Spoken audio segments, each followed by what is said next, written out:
This is the first time, Carl, that I can come on your set in over a year and say we don't expect the Fed to hike rates at the next meeting.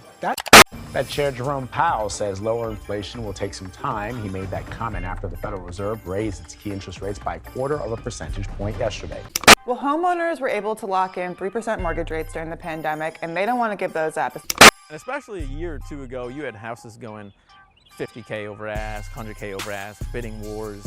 So luckily now you have a lot more inventory.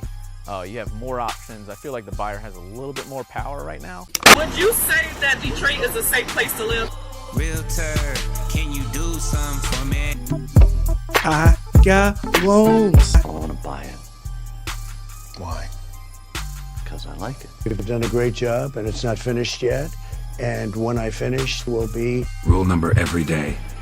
Don't wait for the opportunity. Create it.